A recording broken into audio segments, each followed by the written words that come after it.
Aku ingin cerita pengalaman soal KKN di sebuah desa. Jadi kami lagi masing-masing di kamar, tiba-tiba cewek-cewek ini teriak, tolong, tolong, tolong, gitu. Tolong, tolong, tolong. Ih, kenapa ini, kenapa, gitu.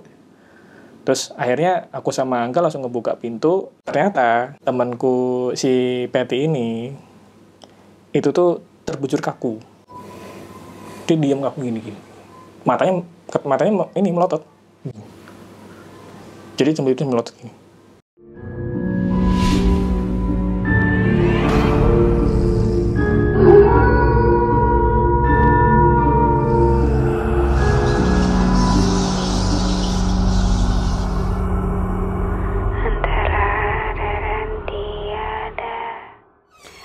Halo masyarakat adat, with me Gusti Ginadi Adat, antara ada dan tiada. Seperti biasa aku ngasih kalian asupan horor yang mana aku ngajak narasumber buat bercerita langsung pengalaman horor nyata mereka. Kali ini kita kedatangan sama Irfan. Nah, Kak Irfan ini jauh-jauh dari Bekasi ke Depok. Mau bercerita apa, Kak? Untuk kali ini aku ingin cerita pengalaman soal KKN di sebuah desa. Bukan penari ya? Bukan. KKN di sebuah desa pada tahun? Sekitar tahun 2016. Oh, berarti nggak terlalu lama ya sebenarnya? Baru 6 tahunan. Nah, pada waktu itu di provinsi mana? Provinsi Kebetulan masih di Jawa Tengah. Masih Jawa Tengah ya? Berapa orang? Waktu itu ada 9 orang.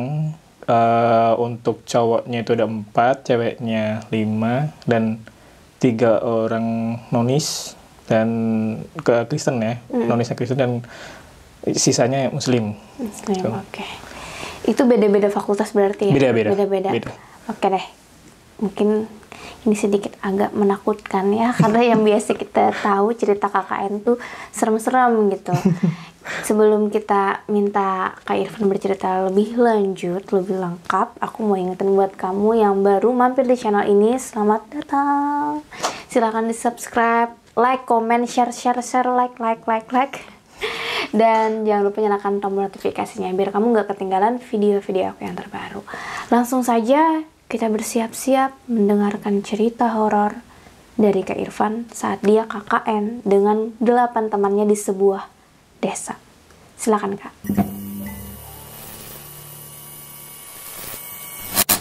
Jadi aku ingin menjelaskan dulu nih, aku KKN di tempat yang seperti apa gitu. Nah, jadi aku itu KKN di tempat yang dibilang desa banget enggak, tapi memang aksesnya itu jauh dari kotanya gitu. Bahkan tempatnya ini lucunya itu lebih dekat ke kota sebelah dibanding kota aslinya. Karena agak gunung gitu, aksesnya agak ke gunung. Untuk sekarang ya, kalau sekarang itu bisa dilalui dengan bis, ada beberapa bis lah gitu. Bis malam itu udah ada. Tapi kalau dulu tuh masih ya ada, tapi 1-2 doang lah gitu, masih susah. Kalau sekarang kan lebih enak. Nah, karena aku KKN di tahun 2016, itu keadaannya masih agak susah gitu zaman dulu. Walaupun sebenarnya secara jalan itu udah bagus sebenarnya. Udah cukup bagus lah, ada apa ya, seperti cor-coran gitu. Tapi kebetulan di tempat yang kami tempati bersembilan itu jalannya itu masih tanah. Jadi masih tanah gitu. Jadi gang itu masih tanah. Tapi untuk jalan utama desa itu udah aspal dan cor-coran gitu. Jadi untuk karena kami agak ke dalam, dan kami itu sebenarnya tinggalnya itu di dekat desa sebelah. Bukan di desa utama, karena dulu kami itu kan biasanya kalau KKN di situ itu tuh nginepnya bener-bener di samping rumahnya Pak Kepala Desa. Nah, tapi entah suatu mengapa kayak gentengnya tuh rusak saat kami mau ke sana, dan itu direnovasi sama Bapak Kepala Desa, masih rusak. Nggak tahu kenapa. Nah, karena genteng yang rusak itu, kami tidak mau mengambil risiko, walaupun saat itu bukan musim hujan, musim kemarau, tapi kan siapa tahu tiba-tiba hujan gitu kan. Kami nggak mau ambil risiko, dan takut juga ada apa yang masuk dari atas genteng kan, kita takut kan. Jadi kami memutuskan untuk menginap di tempat yang lain.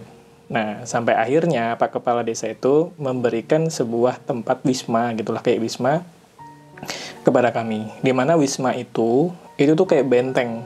Jadi dia tuh punya tembok tinggi yang melingkari wisma tersebut. Walaupun kanan kirinya rumah, tapi dia punya kayak benteng sendirilah gitu. Jadi di Wisma tersebut itu bentuknya memang temboknya tinggi, pintunya tinggi, kayak kerangkeng lah gitu ya. Tapi itu dimaksudkan bukan untuk menjara ya, karena memang dimaksudkan biar aman aja gitu. Karena Wisma tersebut itu memang digunakan sebenarnya untuk tamu-tamu penting gitu. Nah, kami menempati di situ pada tahun 2016 itu sebenarnya menempati setelah kosong 4 tahunan. Karena tahun 2012 itu ditempati oleh rombongan Bapak Wapres Yusuf Kala saat itu. Waktu berkunjung ke desa tersebut gitu. Karena memang fasilitas di rumah yang, kan ada 2 rumah di tempat itu, dan 2 rumahnya itu tuh memang benar-benar fasilitasnya bagus lah gitu, terutama rumah yang sebelah kanan, kan ada 2 rumah, kiri sama kanan. Nah, kami itu menempati di rumah yang kiri. Di rumah yang kiri itu untuk fasilitas kayak AC dan lain-lain itu nggak ada. Kalau rumah yang kanan tuh ada banyak itu kayak AC, terus heater gitu, jadi bagus lah, lengkap. Cuma kami memang nggak pakai yang kanan karena menurut kami kayak lebih enak pakai yang kiri aja lah, yang kecil gitu, karena kan yang kanan agak panjang kan. Nah, bedanya rumah yang kanan sama yang kiri itu, yang kanan itu dia lengkap, ada kamar mandi, bahkan kamar mandinya ada bed up. Jadi benar-benar wisma yang bagus lah sebenarnya, kita ada bed upnya gitu, ada dapurnya di belakang. Nah, sedangkan di yang kiri itu, yang kecil yang kami tempati itu, dapurnya itu nggak ada, dan kamar mandinya itu ngadepnya keluar. Dan di tengah-tengahnya wisma itu kan ada jalan ke arah belakang. Sampingnya wisma itu kan ada banyak rumah sebenarnya kan. Cuma kan di tengahnya wisma itu memang benar-benar kosong. Dan di sini rumah kiri, rumah kanan, terus tengahnya jalan. Di belakang itu ada pendopo. Nah, di belakang pendopo itu ada kolam. Nah, di antara jalan tengah itu ada kayak kebun gitu, kayak pohon-pohon gitu. Ya udah, pokoknya enak banget. Dan semua itu udah dibersihin. Bahkan rumput-rumput yang di sekitaran pohon-pohon itu juga udah dipotongin gitu. Biar nggak terkesan horor banget kali ya.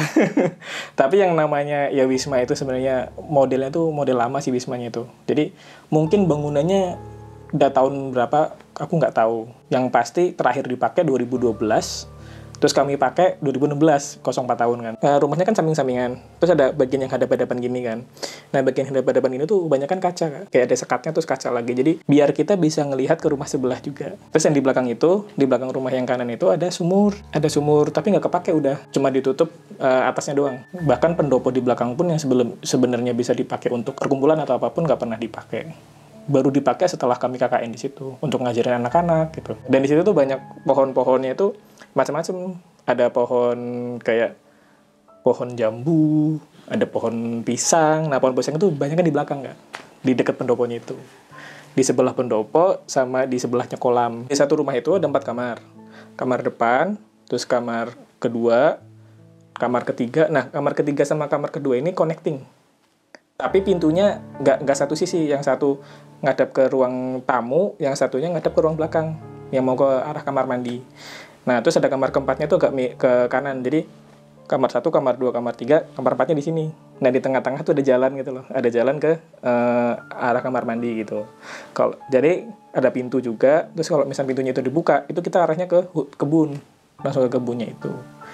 Jadi kita kalau misalnya mau kamar mandi, ini pasti kita akan lihat kebun dulu. Dan itu kebunnya gelap, apalagi kalau malam nggak ada lampu kan, karena pendopo pun nggak dikasih lampu. Niatnya itu sebenarnya mau dipisah Kak, cowok-cewek. Yang cowok di kanan, kalau nggak yang cewek di kanan, yang cowok di kiri gitu, atau sebaliknya gitu, sama aja. Cuma karena kita ngelihat, ini nggak dipakai 4 tahun nih, nggak berani dong yang ceweknya kan. Nah, kenapa aku tadi menyebutkan bahwa ada yang muslim, ada yang non-muslim gitu ya, ada yang Kristen. Nah, kita langsung bilang aja. Karena ini ngaruh dengan cerita yang pertama ini. Jadi saat itu, kita itu baru datang. Jadi kita tuh datang tuh kalau nggak salah, H-1 sebelum kegiatan KKN. Karena dari kota kuliah ke tempat KKN ini sekitar 2 jaman lah, 2 jam sampai 3 jam, tergantung santai atau cepat gitu. Kalau ngebut ya 2 jam, kalau nggak ngebut ya 3 jam gitu. Ada 2 orang teman kami yang dia tuh datangnya sama orang tua, jadi diantar sama orang tua pakai mobil. Nah, itu Della sama Patricia, Patty lah, kita nyebutnya Patty. Terus kemudian yang lain tuh naik motor, rame-ramean gitu, bersama cowok-cowok gitu. Karena memang kami kan membutuhkan motor di sana. Kami bukannya nggak dikasih motor sih, sebenarnya mau dikasih, cuma kan nggak enak. Kemana-mana lebih enak sendiri lah, pakai motor sendiri gitu kan. Dan biar kita tuh bisa pulang ke kota kampus kami gitu. Kalau misalnya kita pengen ke kampus, kita tinggal pulang aja. Kalau pakai motor orang kan takutnya pengen dipakai atau apa gitu kan, kita juga nggak enak gitu. Apalagi kami juga bersembilan, Minimal kan kita butuh 5 motor. Setelah itu kami datang, orang tuanya ini gak nginep.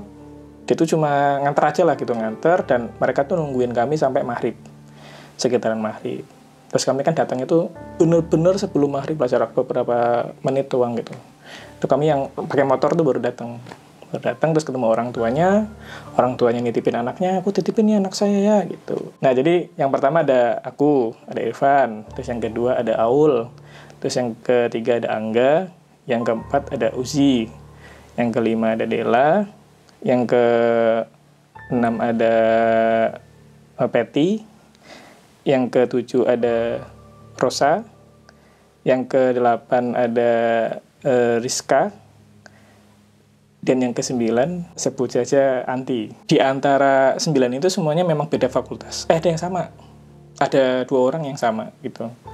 Aku dan si Rizka itu sama-sama satu fakultas. Udah tuh gitu kami selesai mempersiapkan barang-barang, biasalah. Namanya juga baru sampai gitu kan. Pembagian kamarnya, itu kan ada 4 kamar tuh. Kamar 1, kamar depan, terus kamar 2, kamar 3, kamar 4. Nah karena kamar 2 sama 3 ini connecting, kita kasih ke cewek. Jadi cewek tuh 5 ada di situ semua gitu. Nah kemudian yang kamar depan ini itu ada Aul sama Uzi. Nah kamar belakang ada aku sama Angga. Nah di situ dia tuh ada pembagian kita, terus kemudian bersih-bersih gitu. Ya sekali lagi nggak ada nggak ada hal-hal yang kayaknya kenapa gitu. Ya cuma rasa-rasa horor-horor aja karena memang udah lama nggak dipakai gitu kan, benar-benar nggak dipakai. Tapi bersih kok, dibersihin gitu. Dan dulu tuh awal-awal ketika kita di situ ya Kak, itu belum ada gorden Kak, yang nutupin kaca tadi yang dari luar tuh. Tuh makanya itu masih horor-horor. Gordennya tuh masih baru beberapa doang lah gitu. Jadi belum nutup semuanya. Itu gelap banget itu kalau misalkan malam-malam. Makanya kayak aduh, gimana ya, niatnya kayak yang cowok tuh mau tidur bareng berempat. Cuma udahlah nggak apa-apa, nyoba gitu kan.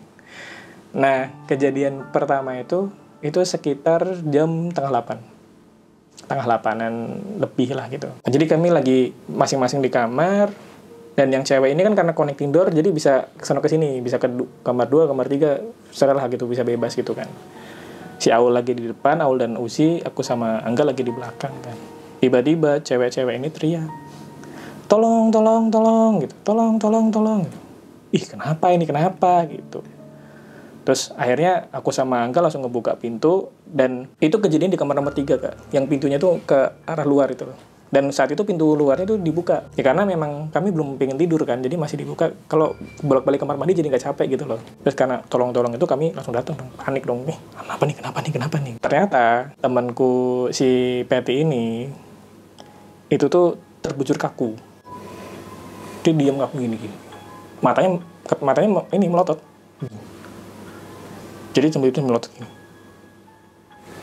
Dipanggil lah sama teman. Pet, ayo Pet, bangun Pet. Gitu. Nggak respon.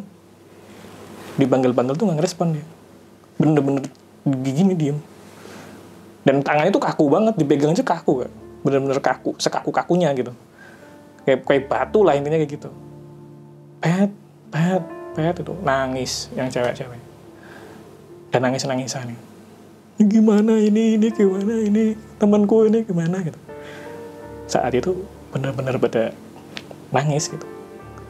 Sedangkan cowoknya bingung. Kami bukan orang yang bisa ngurusin hal seperti itu gitu. Bukan dukun gitu. Kami bingung. Aduh gimana ini. Terus di saat itu kan kita punya kordes. Koor desanya gitu. Koor desanya itu Aul, atau ketua kelompoknya itu Aul gitu lah. Kita bilang aja ketua kelompok. Nah, si Aul itu bilang udah kita doa aja. Akhirnya kita doa.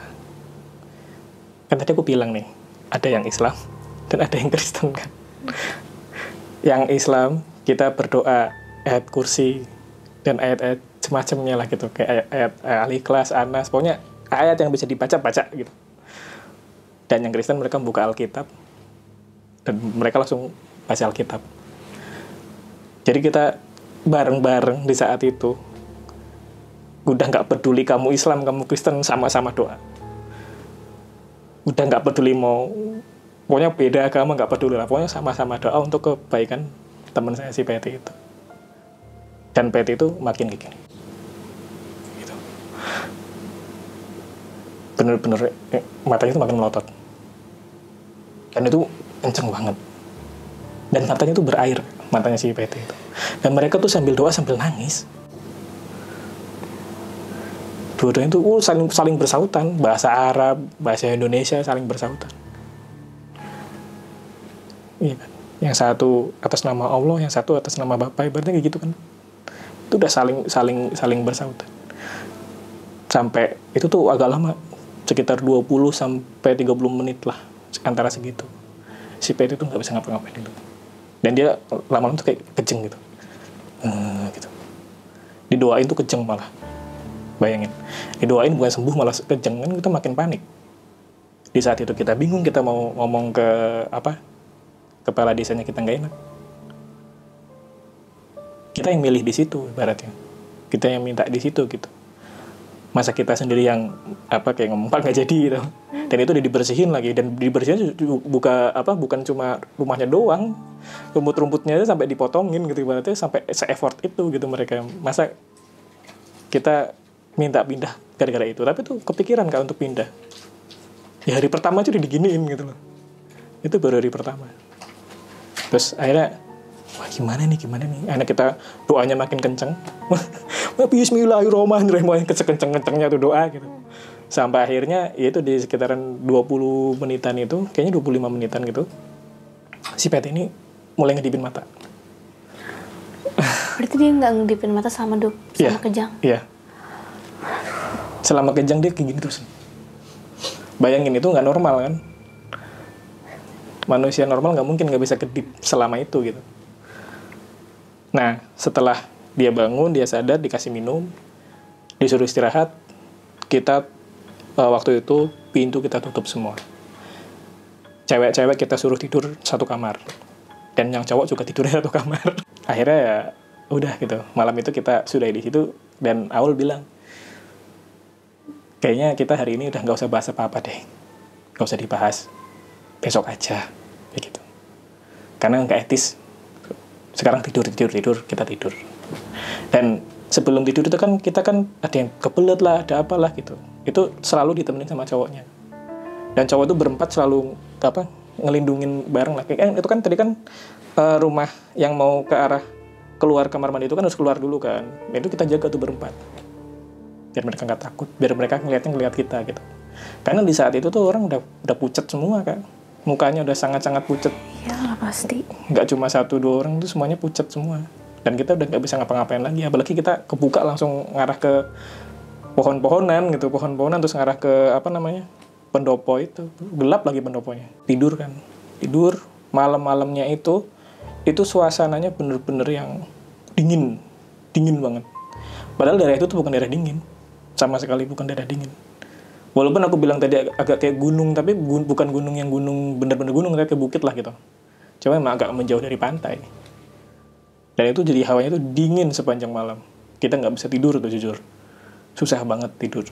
Semuanya tuh nggak bisa tidur. Cuma kayak besok gimana ya gitu. Ini baru pertama aja begini, apalagi besok. Karena wah saking parahnya itu dari pertama kayak gitu. Sampai akhirnya ya udah, ini kita udahlah gitu, mau gimana lagi gitu. Karena kita tidur ayam. Ya kayak tidur tapi nggak tidur gitu. Karena kita memang nggak bisa tidur gitu, nggak bisa benar-benar yang tidur gitu. Dan besok harinya kita kan harus pergi juga kan kemana. Ya ini kita pergi, tapi kita cuma setengah hari. Karena kita kecapean, lelah lah gitu. Barulah di hari keduanya itu kita nanya sama si Peti, kamu kenapa toh kemarin gitu? Kamu diapain gitu? Terus dia tuh cerita. Jadi saat dia tiduran itu, dia tuh tiba-tiba ngerasa kayak kebangun gitu kan. Kebangun, dan dia tuh pengen ke arah luar, ke arah kamar mandi yang di luar itu loh, ke arah luar gitu, pengen keluar lah intinya gitu. Dan itu saat itu dia keluar. Terus aku nanya, itu kan kejadian Isya ya, setelah Isya lah gitu. Terus aku nanya, kamu waktu keluar langitnya terang apa gelap? Terus dia bilang, kayak mau sunset. Jadi masih senja gitu. Dari apa yang dia bilang sama waktu aja udah nggak sinkron. Yang satu malam, satunya senja gitu kan. Masih terang. Terus kamu ketemu apa? Aku pertama nggak ngelihat apa. Aku ngeliat putih-putih gitu. Terus lama-lama putih-putih itu tuh mendekat. Dan dia berubah jadi sosoknya kakek-kakek. Si Patty bilang gitu. Pakainya putih, serba putih, jenggotan. Dalam pikiran kita kalau misalkan kita ada di cerita horor, kayak gitu tuh baik harusnya kan. Tapi tahu nggak kata pertama yang diucapin kakek-kakek itu apa? Sama si Patty. Jadi ketika dia ngedatengin Patty itu kan, ini si Patty, ini kakek-kakeknya, terus kita ngedatengin, pergi soalnya, jangan di sini, lungo, pergi gitu, lungo, kalau kamu nggak pergi, nanti kamu kenapa-napa sama teman-temanmu. Kami kaget semua dong, shock dong. Di saat itu tuh kami langsung rapat, pindah nggak? Karena kami udah diusir, disuruh lungo gitu kan. Pergi. Di hari kedua itu, kami akhirnya tidurnya bareng nggak? Di ruang tamu yang tengah. Karena kan ruangnya panjang, itu ruang tamu sama ruang nonton TV lah, ibaratnya tuh bareng gitu. Dan kita tuh juga dikasih TV, dikasih buat nonton TV lah ibaratnya. Dikasih TV, dikasih antena, coba bayangin. Visualisasinya baik banget. Dan sebenarnya di awal itu Pak Kadesnya itu sebenarnya berat ngelepas kita di situ Kak. Karena udah nggak dipakai lama gitu. Dan dia pasti tahu lah ada resiko-resiko seperti itu gitu kan. Makanya kami saat itu langsung rapat, kami bingung pindah nggak gitu.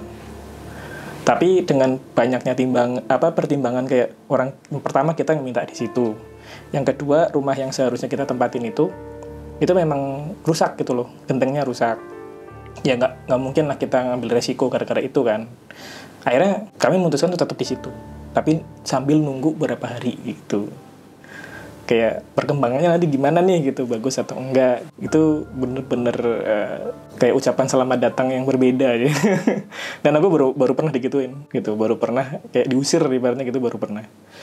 Karena sebanyaknya pengalaman aku tentang horor itu nggak pernah ngusir dia gitu. Dan dia langsung ngusir. Karena orangnya baik, tapi cuma pergi gitu doang. Cuma kayak lungo gitu. Cuma suruh pergi. Terus dia bilang kan, kayak kalau nggak pergi nanti kenapa-napa. Kejadian yang kedua ini nggak jauh dari kejadian yang pertama. Jadi, kan ada 4 kamar. 1, 2, 3, 4 kan. Nah, kejadian itu di kamar 1. Jadi saat itu, aku tuh lagi ada di luar di ruang tamu kalau nggak salah. Terus ada 3 orang yang ada di dalam kamar nomor 1, cowok semua. Karena kan kamar 1 punya si Aul sama Fauzi kan. Dan Angga juga lagi di dalam situ kebetulan. Nah, pintunya tuh memang bisa dikunci, Kak. Memang bisa bisa diceklek-ceklek lah gitu. Nah, suatu waktu tuh tiba-tiba kuncinya tuh nggak bisa dibuka. Benar-benar susah. Terus kita berbagai cara nyoba dobrak gitu kan. Karena aku yang ada di luar, kan aku doang nih, cuma 1 orang doang. Nggak kuat. Karena itu pintunya benar-benar tebel, Kak. Itu benar-benar rumah yang memang didesain untuk keamanan lah ibaratnya, kan Wisma tapi untuk keamanan, karena ya sempat dipakai presiden kan, nggak mungkin Wapres lah gitu ya, wakil presiden kan nggak mungkin kalau rumah itu nggak punya kayak kosan yang bagus, ini yang bagus, kosannya bagus, kayunya juga bagus, bener-bener bagus kualitasnya gitu loh. Jadi didobrak tuh susah, aku dobrak dari luar nggak mau, terus akhirnya pakai kita buka ini loh, yang punya kuncinya itu kita coba buka gitu, nggak bisa juga, susah. Jadi murnya bautnya itu dibuka aja susah, nggak bisa. Digeser aja tuh susah banget gitu. Di dalam itu aku mendengar mereka itu kayak ngobrol, kayak aku lupa sih antara Angga atau Aul yang kayak di sini kok rasanya beda ya kayak gitu. Jadi tiba-tiba panas. Suasana di dalam kamar tuh tiba-tiba panas gitu. Dan cewek-cewek itu yang denger langsung ke ruang tamu. Pintu kamar nomor 1 tuh ke ruang tamu gitu. Kita langsung ngumpul bareng. Gimana gitu. Nih aku coba nih, nggak bisa gitu. Yalah sini ikut dobrak aja gitu. Nah, jadi Wismanya itu nggak bisa pergi dari samping rumah, Kak. Karena samping rumah itu udah di tembok. Makanya aku bilang tadi temboknya itu kayak ngelingkarin Wismanya itu loh. Jadi cara satunya keluar itu cuma dari pintu tengah yang arah pendopo itu. Kita baru bisa keluar. Nah, dari kamar itu kalau misalkan dia lewat jendela itu dia harus muter lewat belakang, lewat kebun. Gitu. Nah, jadi akhirnya aku bilang aja, dah keluar aja, sini kita dobrak bareng-bareng, gue bilangnya gitu. Nah habis itu mereka yang bertiga itu ya udahlah keluar kamar itu. Nah pas keluar kamar, si Angga ini kalau nggak salah ngompat duluan pertama dia, karena dia paling berani. Angga ini orangnya bisa dibilang serba bisa dan netral gitu. Dia nggak begitu takut, nggak begitu ini, pokoknya beranilah gitu.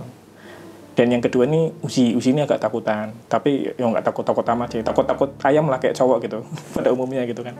Nah si Aul ini ya dia nggak takut, jadi juga nggak takut. Nah pertama tuh yang turun Angga, terus yang turun kedua tuh Uzi, dia lewat jendela gitu kan, tapi kan muter ke belakang, harus lewat ke belakang. Nah yang ketiga yang turun Aul. Nah logikanya kalau misalkan urutannya begitu, yang nyampe duluan siapa? Yang pertama keluar. Ya. Tapi nyampe duluan dalam rumah itu si Aul. Si Aul lari. Si Angga sama ini disalip sama dia. Oh. Dan dia nggak ngomong apa-apa, dia diam-diam aja, tapi dia lari gitu. Lari kan gitu. Terus si Angga sama si Uzi, ini anak kenapa gitu. Setelah kami dobrak, akhirnya bisa tuh. Pintunya bisa kebuka kan. Tapi anehnya, itunya tuh nggak rusak. Yang pintu. Aneh banget. Jadi kayak seolah-olah tuh dia masuk nih ketika kita dobrak gitu ya, dia keluar lagi. Harusnya kan pecah kan, kayak rusak lah gitu. Itu nggak rusak. Tapi yang kotaknya memang agak rusak di dalamnya sih. Cuma kayak harusnya nembus gitu loh. Ini nggak rusak sama sekali. Anehnya di situ. Cuma yang rusak cuma bagian kotak dalamnya aja. Memang karena mungkin tadi dobrak pertama itu. Aneh kan? Terus nggak cerita. Akhirnya kita ceritanya ya hari berikutnya lagi. Pokoknya kita di rumah itu tuh nggak berani cerita hari itu gitu. Kalau ada apapun kita nggak mau cerita gitu. Pokoknya besok, jangan cerita sekarang, kayak gitu. Nah, akhirnya aku nanya, ya kami lah bareng-bareng dengerin si Aul ngobrol. Nah, setelah si ngobrol sama si Aul, ternyata kenapa dia sampai duluan, kenapa dia lari. Jadi ketika si Angga turun nih, gitu. Si Aul ini masih ngitung di dalam kamar itu ada 3. Malah Angga udah turun. Jadi kerasanya ada 3 orang. Kan kita kalau ada orang kan kita ngerasa ada berapa nih kita di dalam kamar ini. Kayak misalnya kita sekarang berdua nih misalkan gitu. Kan kita ngerasa kan. Nggak mungkin nggak ngerasa. Walaupun aku nggak ngadep ke kakak misalkan. Aku kan ngerasa ada kakak di situ. Gitu. Ibaratnya kayak gitu. Dia ngerasa ada 3. Terus Fauzi turun. Dia ngerasa ada banyak. Akhirnya dia turun. Terus dia lari. Dan yang bikin dia lari lebih kenceng bukan karena itu. Kan kalau orang turun nih, jendela kan agak tinggi. Ketika turun kan ada suara brek gitu. Brek gitu kan. Nah setelah si Aul turun ada suara brek. Ada yang ikut lompat. Ternyata ada yang keempat yang turun. Dan setelah kita buka pintu itu Kak, itu memang kerasa masih panas. Hawanya tuh panas. Padahal tuh jendelanya kebuka. Logika nih ya, udah malam. Harusnya kan rasanya agak dingin gitu ya. Sepanas-panas apapun ya kecuali kayak di daerah kayak kota gini mah nggak apa-apa lah, wajar. Itu kan masih kayak di desa gitu loh. Malamnya tuh dingin. Kan hari pertama sih dingin banget kan. Masa hari kedua tiba-tiba panas, nggak masuk akal gitu kan. Terus habis itu ya oke lah.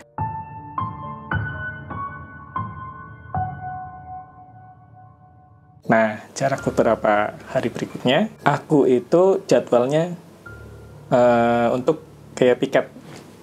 Jadi kita punya jadwal piket. Nah, aku nih sama Rizka. Kan habis makan malam. Terus kita mau Tadi kan dapurnya itu kan nggak di rumah yang kita tempati, dapurnya di rumah yang sebelah, yang rumah kanan. Karena rumah kanan itu kita cuma pakai belakangnya doang.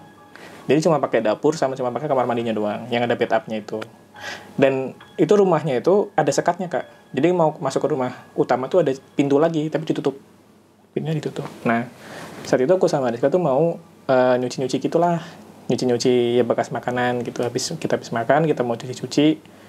Ya pertama yang bawa Rizka kesana duluan nyuci gitu. Terus aku kan sambil bawa yang berat-berat gitu kan. Pengen bawa ke sana. Sama Rizka udah balik kan. Dia udah balik duluan kayak. Dan naruh yang pertama sambil nyuci sedikit, terus dia balik lagi nyuci yang pertama. Nah, begitu kita mau mau nganterin cucian ini, itu di jalan tengah itu yang mau ke arah pendopo itu Kak, itu tiba-tiba wangi banget. Wangi bau melati gitu-gitulah. Wanginya banget gitu. Pertama tuh awal-awal tuh nggak ngeh sebenarnya. Sampai yang notice sebenarnya Rizka. Karena cewek mungkin lebih sensitif gitu ya. Kamu nyium nggak sih bau melati gitu? iya, iya. Dan lama-lama tuh semakin kita notice semakin kenceng dia baunya. Baunya bener-bener yang kenceng banget. Gimana ya? Lanjut gak ya gitu. Karena kita takut ya, kayak mau gimana gitu. Terus akhirnya kayak, udah coba aja. Nah coba aja kita coba tuh ke rumah sebelah. Itu hawanya Kak, kita mau ngelangkah aja itu berat banget. Kayak kaki tuh kayak ada yang megang gitu loh. Kayak ada yang narik gitu loh. Itu kita dua-duanya tuh ngerasain, gak cuma aku doang. Tapi Rizka juga ngerasain. Dan masalahnya, Rizka ini kan salah satu yang non Islam. Jadi biasanya tuh kayak gak peduli sih Islam atau bukan gitu. Bener-bener semuanya tuh digangguin gitu. Kakinya tuh kayak ditahan gitu. Berat banget.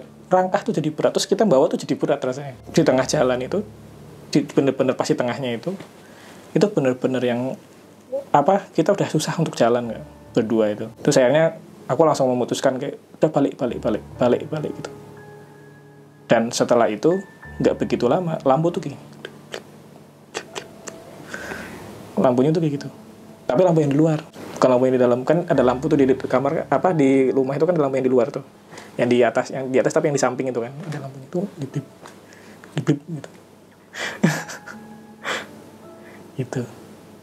Dan di rumah sebelah itu ada suara-suara. Kan tadi kan kita bilang yang kita pakai itu cuma belakang sama dapur sama kamar mandi, dan itu lurus bentuknya. Jadi dapur terus langsung kamar mandi gitu. Jadi satu lurus lah gitu, satu bagian gitu. Jadi cuma belakang itu doang yang kita pakai. Sedangkan yang dalam kan dulu masih kekunci dalamnya itu kan. Memang karena dalamnya banyak AC sih, banyak barang-barang berharga lah gitu. Dulu kita belum punya akses untuk masuk karena itu baru kayak pertengahan KKN gitu. Itu udah suara-suara kayak orang aktivitas gitu loh. Entah orang jalan, entah ngapain gitu. Kayak ada suara-suara kayak rame, intinya kayak rame gitu di situ. Kayak rame banget. Ya kan akhirnya aku sama si Rizka kan ambil bawa ini.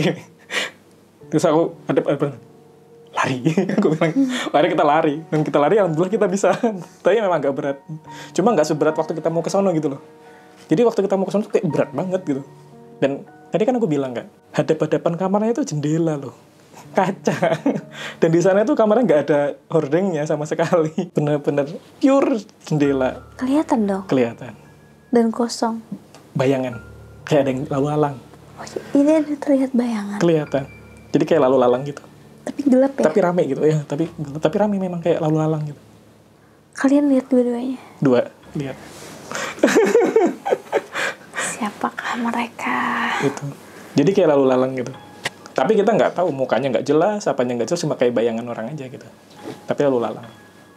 Nggak mungkin lah bayangan kita orang itu, rumah juga cuma kita doang yang ada di situ. Dan itu rame gitu. Yaudah habis itu pokoknya kabur. Pokoknya balik kabur nggak jadi. Akhirnya kita nyucinya besok. Nah kejadian berikutnya itu, ini kejadian aku sama Angga. Jadi aku kan sama Angga kan di kamar paling belakang, paling deket dengan kebun ibaratnya kayak gitu kan.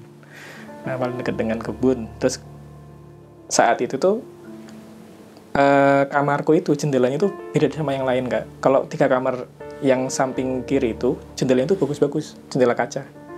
Kalau jendelaku tuh jendela yang bukaan kayu itu loh, yang ada kayak besi, bukan besi kayu tapi disusun kayak kerangkeng gitu lah kan, kayak gitu yang jendela lawas. Jendela zaman dulu. Jendela zaman dulu gitu, karena memang nggak tahu mungkin karena di belakang kali ya, jadi dibikinnya gitu. Itu kalau jendela kebuka Kak, itu ngelihatnya ke arah pendopo. Nah waktu itu tuh belum ditutup karena Angga itu lagi teleponan sama pacarnya. Jadi dia teleponan kan sama pacarnya kan. Terus aku di kamar sendirian sambil buka-buka HP lah biasa. Zaman dulu mah belum kayak zaman sekarang yang ibaratnya bisa buka TikTok gitu kan. 2016 belum di Indonesia belum ini kan. Ya aku masih baca-baca kayak artikel lah atau baca berita kayak gitu, diam-diam gitu.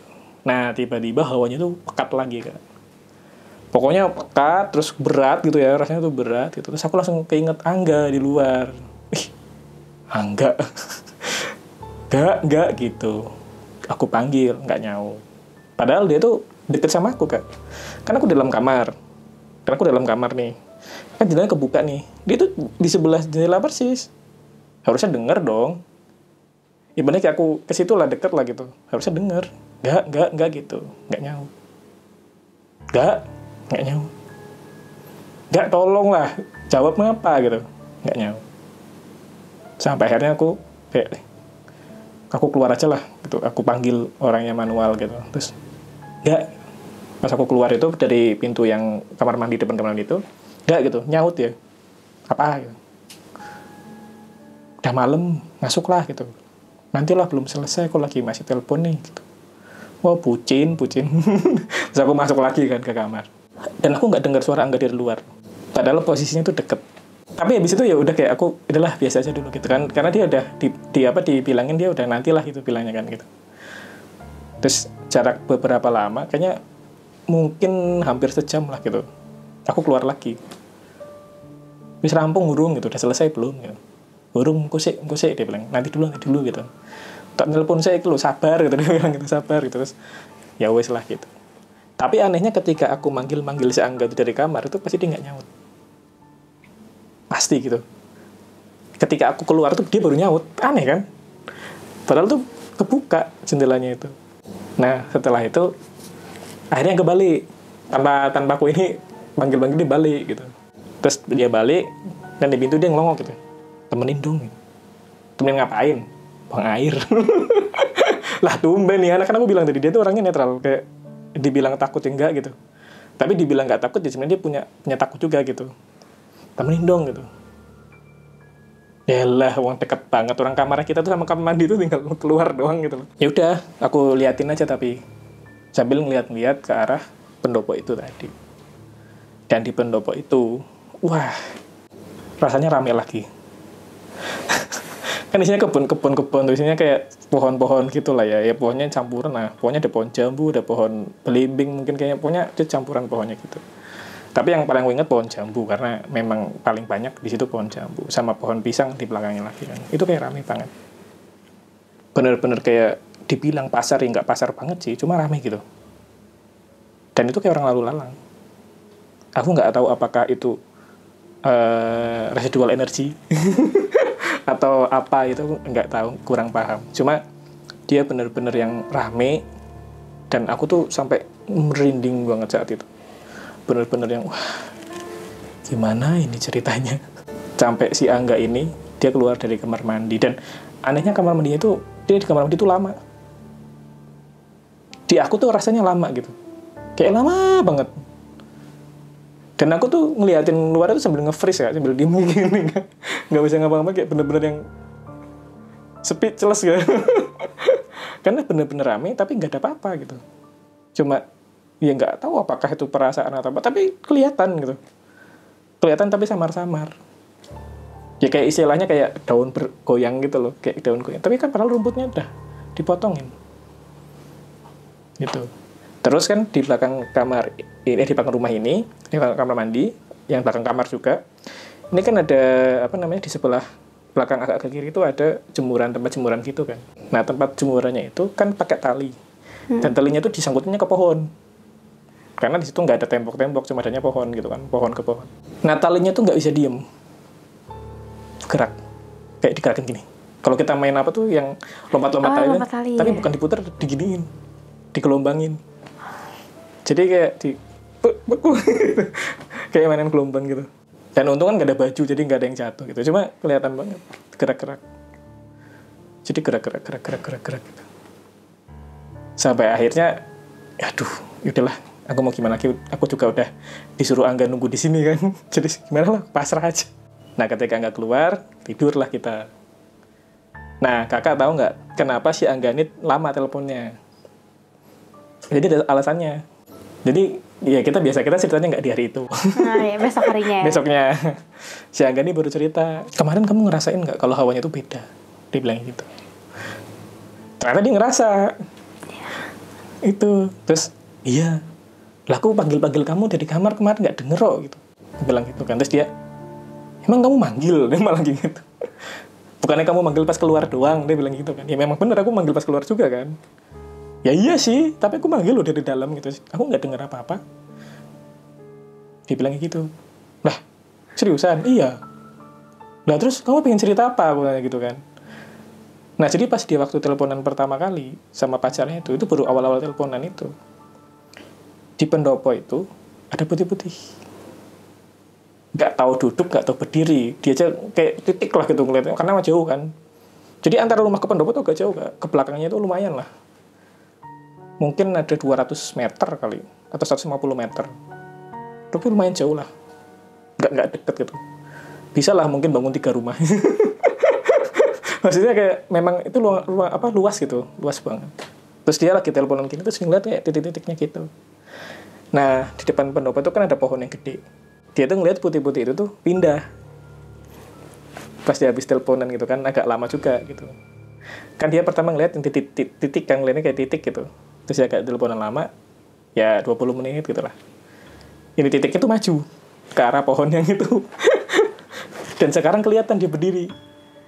Agak panjang. Tapi dia nggak bisa jelasin ada rambutnya, ada apanya. Nggak bisa, dia bilang aku tuh cuma bisa ngeliat putih-putih gitu. Karena nggak jelas, samar-samar putih-putihnya itu. Terus dia telepon lagi. Putih-putihnya maju lagi, agak maju lagi lah, mungkin 10 meter gitu. Lebih jelas sekarang. Kali ini kayak poci. Berarti beda ya sama yang dilihat Patty? Putih-putih tapi kayak kakek. Beda. Jadi antara yang dilihat Patty sama yang dilihat si Angga ini beda. Nah, terus kemudian yang berikutnya kan dia telepon lagi tuh. Terus aku kan sempat keluar tuh beberapa kali kan. Waktu aku keluar dia hilang. Makanya dia bisa dengar aku, mungkin karena itu. Tuh, jadi waktu aku keluar, aku ngeliatin ke dia. Karena aku liatin sama dia.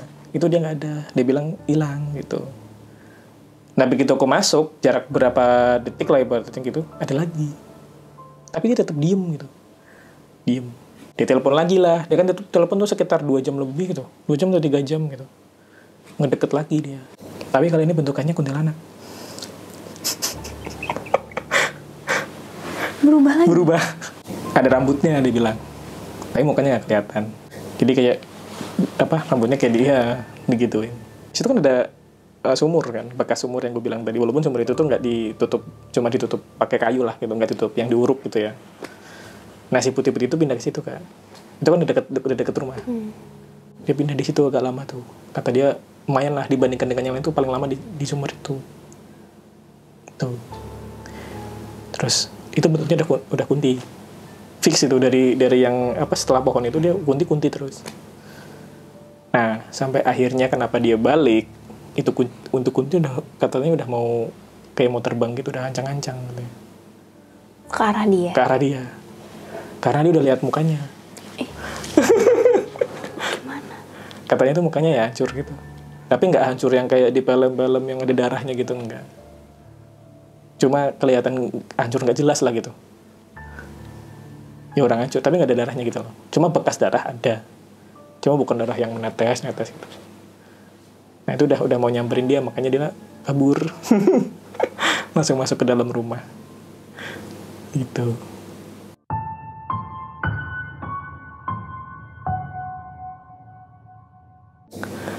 Nah, yang berikutnya, aku itu kan pernah bilang ke kakak bahwa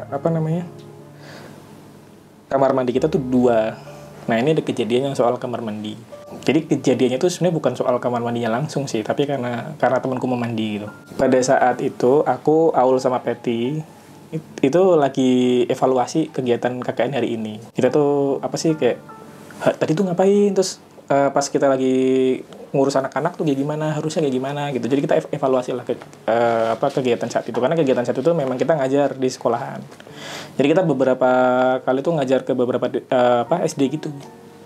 SD karena memang di situ tuh kebetulan di desa tersebut itu nggak ada SMP, adanya cuma SD. SD-nya itu SMP-nya itu adanya di kecamatan, nggak ada di desa gitu. Ya udah kita pulang, kita ngobrol-ngobrol tuh. Kita ngobrol-ngobrol panjang lebar. Pokoknya ada lah 30 menit, 40 menit tuh ada. Kita ngobrol bertiga itu. Nah, si PT itu kan udah bawa handuk, udah pakai baju pengen buat mandi lah ibaratnya gitu. Nah, dari A sampai Z dia udah masuk segala macam, dia ceritain ini itu, terus dia bilang, "Ini aku mandi dulu ya," gitu. "Kau mandi di mana?" gitu.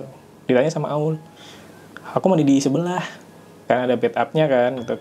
Kayaknya enak deh kalau agak mandi lama-lama gitu. Sambil di bed up. Oh ya udah, nggak apa-apa. Nah, di rumah sebelah itu, di dapur itu ada si Anti.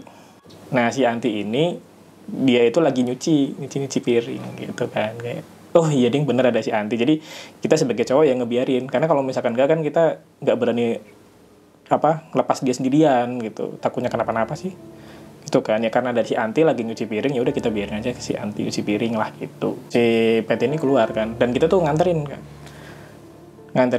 kan ada kamar 3 ada kamar 4, di situ ada celah-celah kan yang mau ke luar itu. Kita nganterin sampai situ, ngeliatin sama si Aul.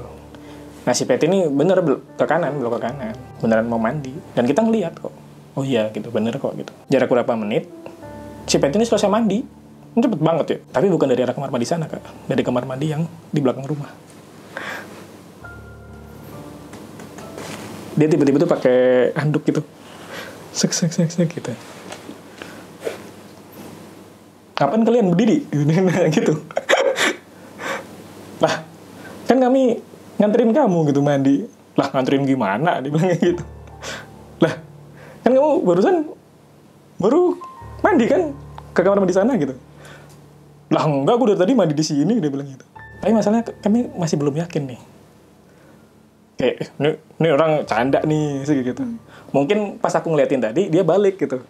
Buat bercandaan doang gitu kan, aku kiranya kayak gitu. Ternyata memang dia keluar dari situ, dia ngayal banget soalnya kak. Bukan orang yang kayak apaan sih gitu, kayak ibaratnya kayak ngayal banget. Enggak, aku jadi mandi kok di situ gitu. Tapi anehnya dari tadi tuh kita nggak ada dengar suara orang mandi loh. Waktu dia mandi sama sekali. Dan kami tuh make sure dia ke rumah sebelah kan. Nah karena aku bingung, aku sama Aul tuh tetap-tetapan kayak bentar. Karena aku pernah ada pengalaman di kosan seperti itu. Akhirnya aku menelusuri. Setelah nih anak masuk ke kamar, hilang nggak? Yang anak yang udah yang selesai mandi itu. Ngerti kan? Berarti yang kalian ajak ngobrol tadi itu bukan yang benar yang mana? Nah, kan karena aku kepo kan, akhirnya kepo gitu kan. Kayak, ini anak bener nggak sih gitu? Dia masuk kamar terus hilang apa kagak gitu. Nah di dalam kamar itu ada 2 orang. Ada si Dela sama si Rizka kan. Dan dua-duanya tuh di kamar yang berbeda kak. Dan si Pet itu masuk. Habis mandi ya Pet? Itu, iya gitu. Yaudah. Terus si Pet ini memang di kamar ketiga sebenarnya Pet itu. Tapi dia ke kamar kedua say sama si Rizka gitu. Kami belum tahu yang asli yang mana. Karena itu belum terbukti gitu. Sampai pada besoknya, nah sekali lagi, kalau ada kejadian, kami nggak akan cerita di hari itu gitu. Setelah kejadian, aku nanya sama yang selain Peti. Pertama sama si Rizka, sama si Dela. Dela semalam, waktu Peti masuk ke kamar, dia keluar lagi nggak? Nggak. Tidur bareng kalian, tidur. Aku nanya ke si Anti. Karena tadi aku make sure, semalam si Peti itu ke rumah sebelah. Ada Anti di sana lagi nyuci piring. Anti, kamu lihat Peti ke situ nggak? Enggak. Jadi yang kami ajak ngobrol selama 30-45 menit itu hantunya. Yang ngasih nasihat dari awal yang ngasih masukan. Iya. Ditanyain nggak ke si Peti? Ditanyain. Kamu udah ngasih kita ngobrol gitu? Enggak. Dia nggak ngerasa dong ngobrol sama kalian? Nggak ngobrol sama sekali. Astagfirullahaladzim. Jadi dan itu kami make sure dia napak tanah. Bukan yang ngambang.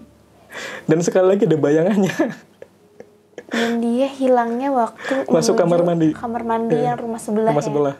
Jadi kamar mandi itu kan ada dapur tuh. Harusnya lewatin si Anti dulu.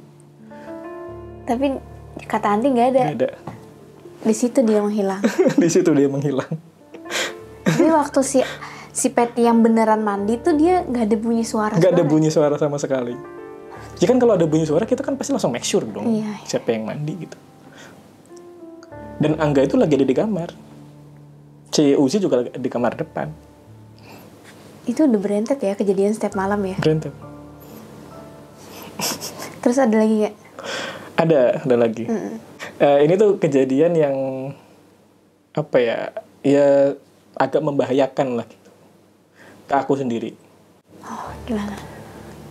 Nah, jadi akhirnya tuh kita punya akses untuk masuk ke rumah sebelah. Karena saking keponya nih. Setelah berapa lama? Setelah beberapa lama. Jadi ini udah mau akhir KKN. Oke. Karena rumah sebelah tuh pasti rame, Kak.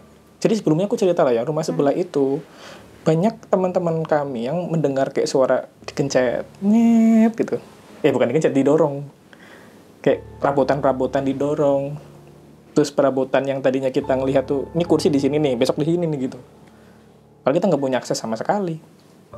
Tapi kita positive thinking.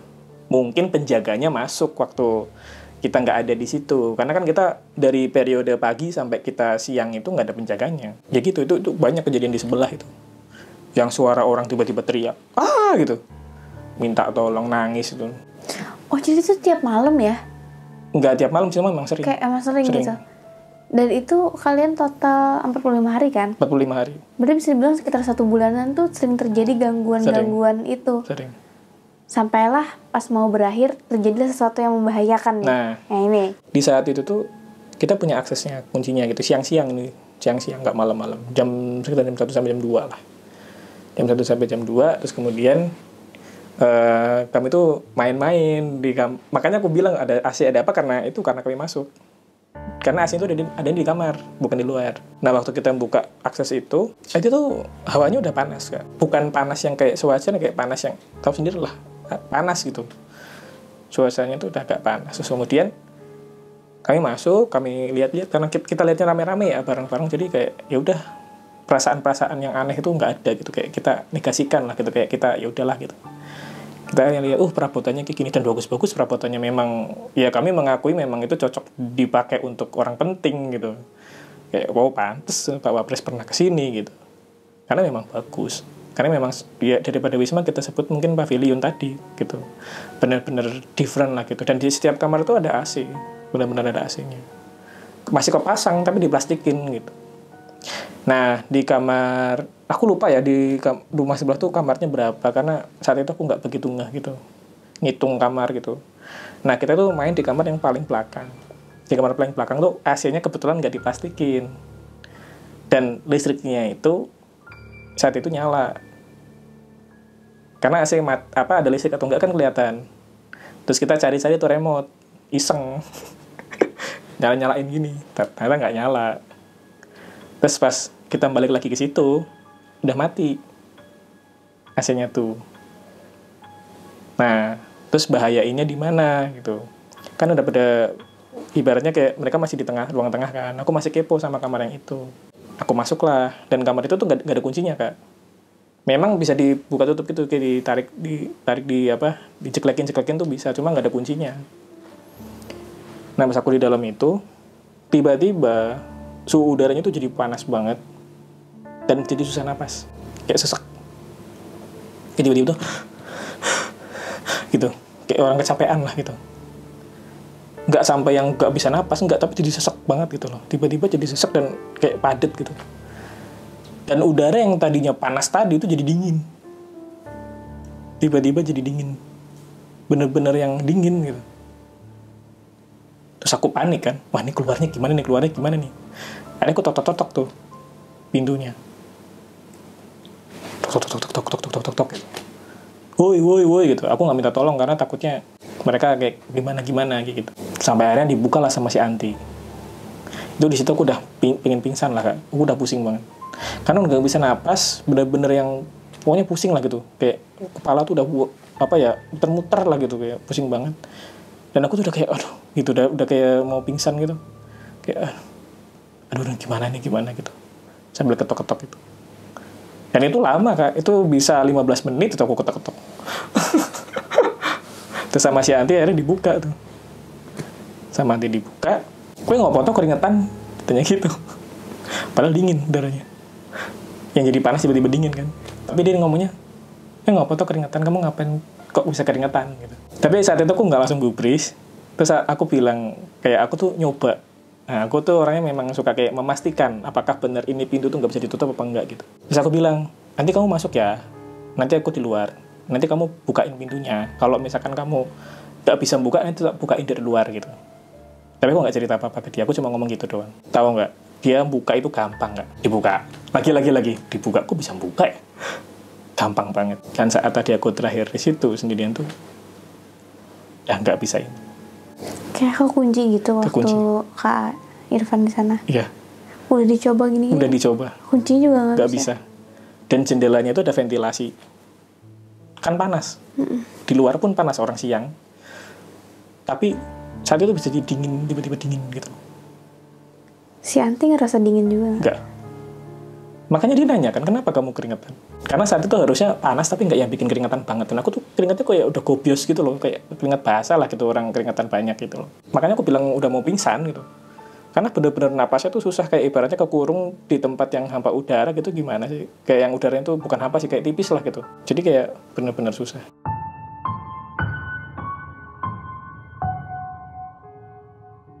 Berarti cerita kakak udah sampai di situ? Iya, sementara yang aku ingat ya, yang ingat ya. Itu berarti udah di hampir akhir KKN ya? Iya, yang terakhir itu. Udah mau menuju pulang, selesai gitu. Betul. Tapi aku pengen nanya sedikit ya. Boleh. Beberapa. Itu kan yang pertama kali kalian didatengin dan Peti itu sampai kejang-kejang. Betul. Itu oleh sosok kakek-kakek yang nyuruh pergi. Betul. Ngusir. Nah itu tuh kenapa? Ada ketahuan nggak alasannya kenapa kalian sampai diusir gitu? Sampai sekarang kita nggak tahu sebenarnya kenapa. Tapi secara logika ya, ya karena itu kan udah nggak ditempatin lama. Ibaratnya kayak seorang tamu yang langsung masuk aja gitu loh. Oke. Jadi kita juga nggak say hi, nggak apa-apa, karena ya gimana kan itu tamu di situ juga. Harusnya yang say hi kan yang punya.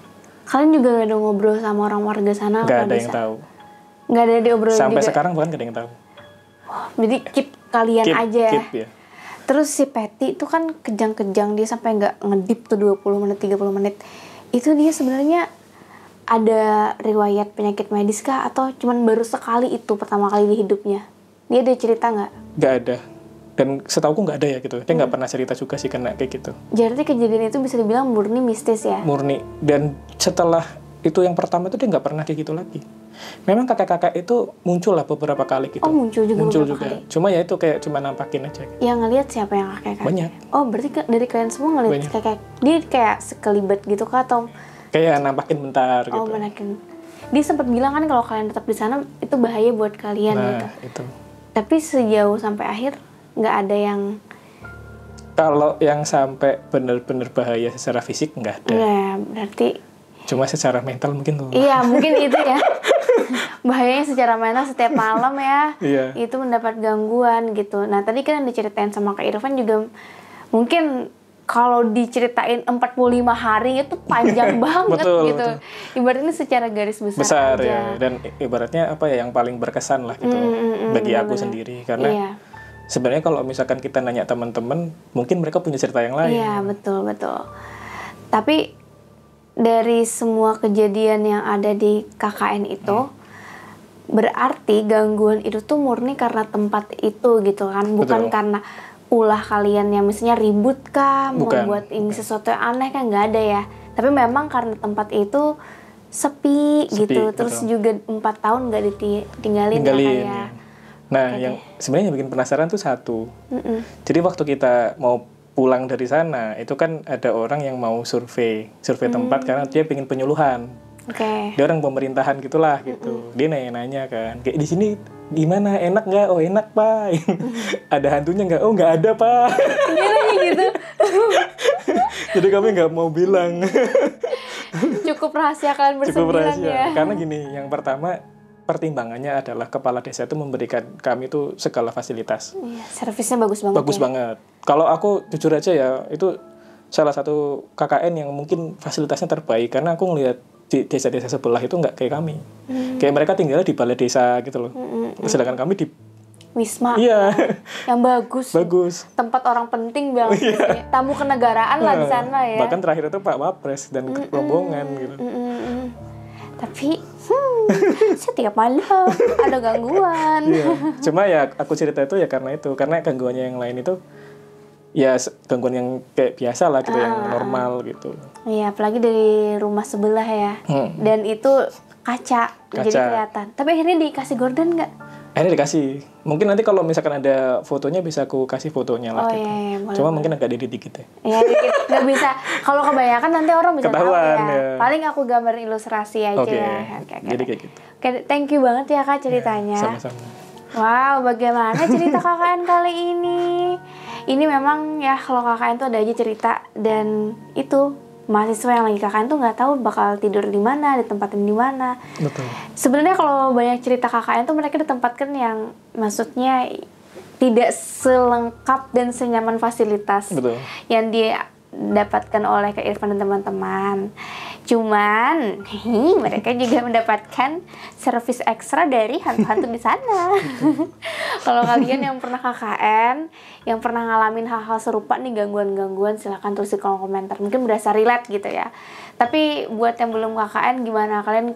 Apakah ingin merasakan cerita-cerita seperti ini lagi? Tulis juga di kolom komentar. Aku sama Kak Irfan sampai di sini dulu, pamit undur diri. Semoga Kak Irfan selalu sehat, keluar rezeki, dan berbahagia. Begitu juga buat kamu masyarakat adat. Jangan lupa untuk di-subscribe, like, comment, share, biar aku makin semangat menyediakan asupan horor buat kalian. Aku sama Kak Irfan pamit undur diri. Bye-bye. Hai guys, thank you udah menonton video ini sampai habis. Jangan lupa untuk di-subscribe, nyalakan loncengnya, like, comment, dan share. Bantu aku untuk membangun channel ini sebagai channel nomor 1 penjelasan mengenai mitologi, horor, dan misteri.